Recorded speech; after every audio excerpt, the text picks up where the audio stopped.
Welcome to a deep exploration of what it truly means to be diligent in spiritual practice. In many traditions and popular culture, diligence is often portrayed as grueling effort, waking at dawn, meditating for hours, fasting for days, and punishing the body in the name of enlightenment. But true diligence, as illuminated by the great masters and sutras, is not about how much pain you can endure or how many rituals you can perform. It is about how awake you are to your mind in each moment. This is not the diligence of exhaustion, but the diligence of presence. True diligence rises from mindfulness. It is a quality of continual awareness, an unwavering attentiveness to the present moment, to the breath, to the rising and passing of thoughts, and to the subtle stirrings of the heart. This type of diligence is invisible. It does not boast or demand recognition. It quietly observes, gently redirects, and patiently abides. It is, in the truest sense, a practice of love, a discipline of returning again and again to the now. Why is this understanding of diligence so important? Because many spiritual seekers become discouraged, believing that they are not doing enough. They measure their progress by external activities. How many mantras did I recite? How many hours did I sit today? How many texts have I memorized? And while these efforts can be meaningful, they can also become obstacles when done mechanically or with ego. Without mindfulness, they become hollow. Consider the story of a monk who diligently performed 1,000 prostrations a day, but still harbored anger, jealousy, and restlessness.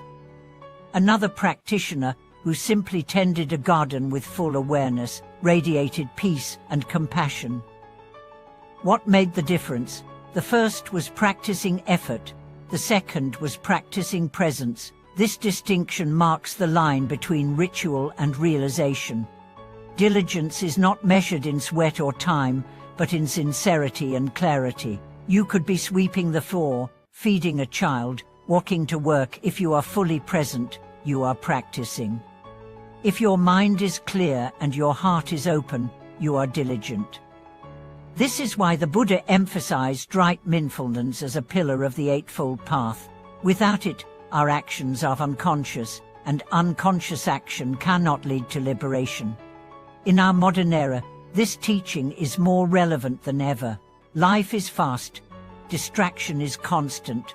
Screens, notifications, deadlines, and social pressure pull us away from ourselves. In this chaos, we mistake business for purpose and stimulation for connection.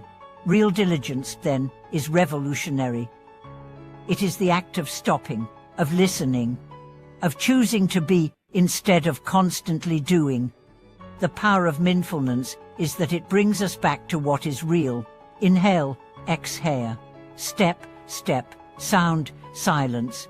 Each moment becomes an entry into truth. No special tools are needed, no fancy clothes or remote monasteries. The only requirement is willingness, the willingness to meet life as it is, and to meet ourselves as we are. This form of diligence also dissolves the barrier between spiritual and mundane. Washing dishes becomes an act of worship. Listening to a friend becomes a meditation. Waiting in traffic becomes an opportunity for reflection. The whole of life becomes the path. This inclusivity is what makes the practice sustainable and transformative. It is not something we schedule, it is something we embody. There is a teaching in Zen: before enlightenment, chop wood, carry water. After enlightenment, chop wood, carry water. This simplicity points to the heart of practice. Enlightenment is not about escaping life, but about seeing life clearly. Diligence is not about adding more, but about being more with less. It is about showing up fully for every moment. A key component of this diligence is recognizing distraction. Our minds wander. This is natural. The diligent practitioner is not one who never gets distracted, but one who notices it sooner and returns more gently. The returning is the practice. The awareness is the path. No failure, only remembering. This approach to diligence also transforms our relationship with ourselves. We become less judgmental, less critical, more forgiving. We stop measuring our worth by productivity or perfection. Instead, we honor the effort, the courage to try, the beauty of showing up even when it's hard. This self-compassion is not indulgent, it is essential. Without it, the path becomes rigid and unsustainable. True diligence is also rooted in intention. What do we practice?